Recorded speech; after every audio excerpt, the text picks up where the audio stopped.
Antigone, Scene 2. The sentry re-enters leading Antigone. Chorus.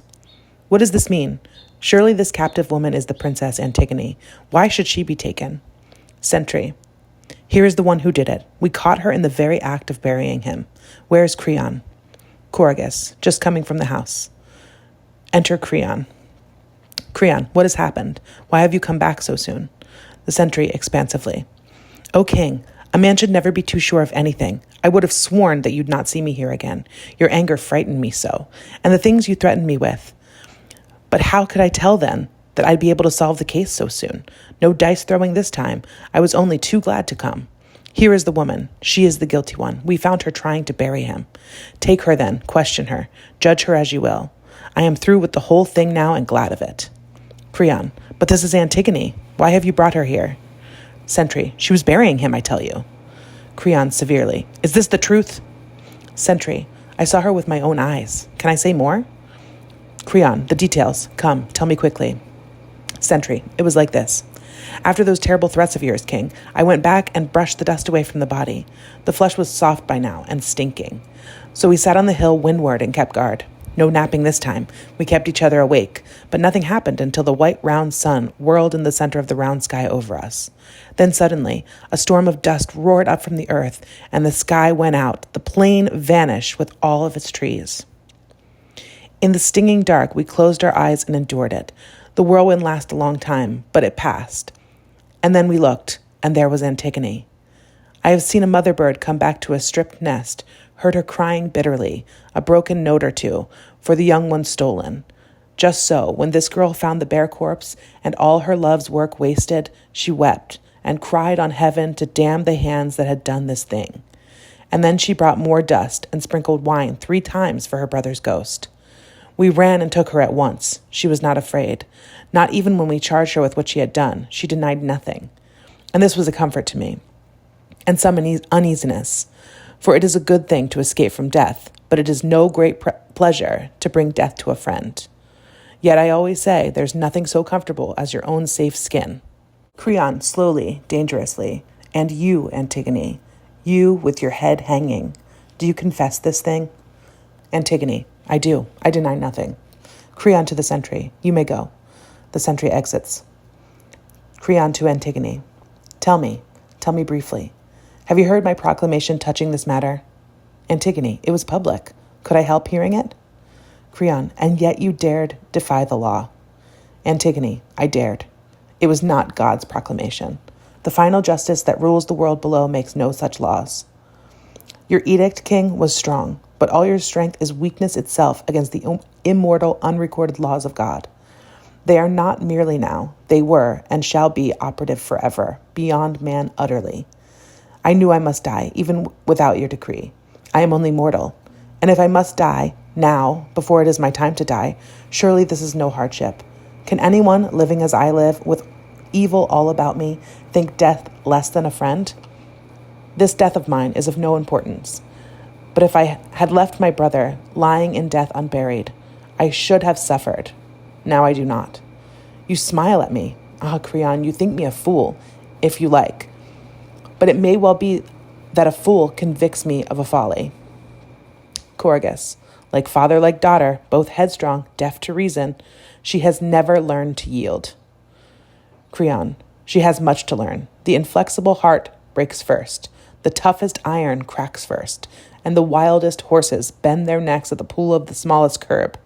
Pride in a slave? This girl is guilty of a double insolence, breaking the given laws and boasting of it. Who is the man here? She or I, if the crime goes unpunished? Sister's child, or more than sister's child, or closer yet in blood? She and her sister win better death for this. Creon to the servants. Go, some of you. Arrest Ismene. Accuse her equally. Bring her. You will find her sniffling in the house there. Her mind's a traitor. Crimes kept in the dark. Cry for light, and the guardian brain shudders. But how much worse than this is brazen boasting of barefaced anarchy. Antigone. Creon. What more do you want than my death? Creon. Nothing. That gives me everything. Antigone. Then I beg you, kill me.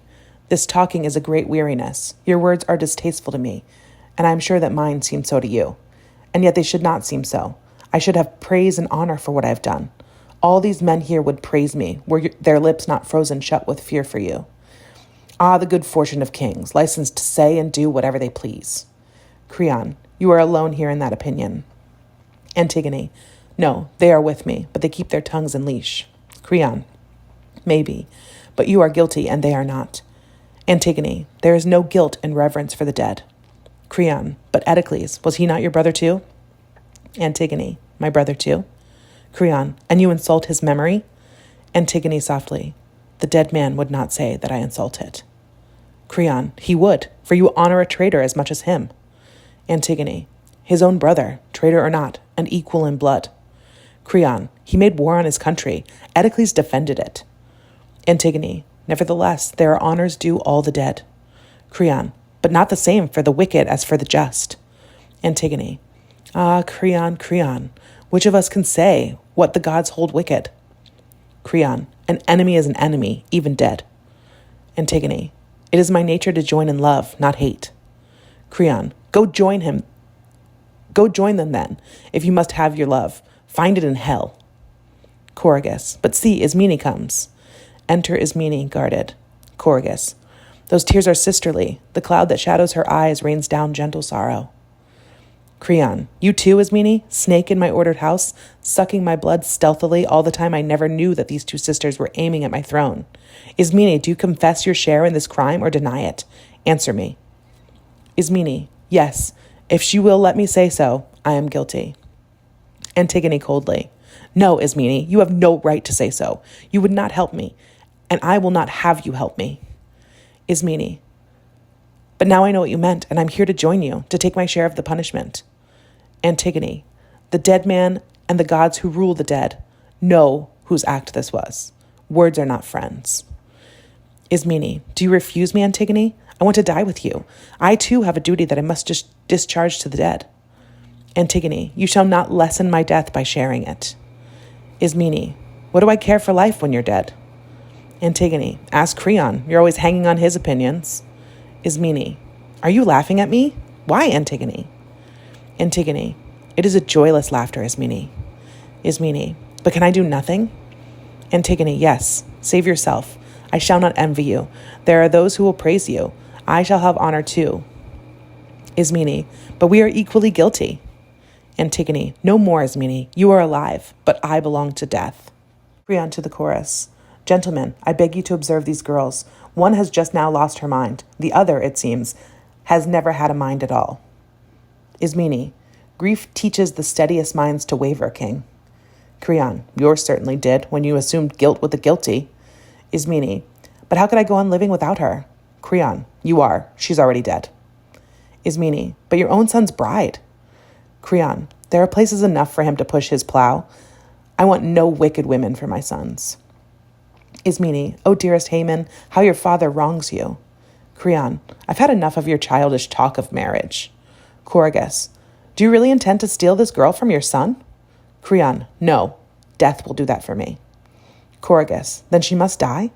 Creon, you dazzle me, but enough of this talk.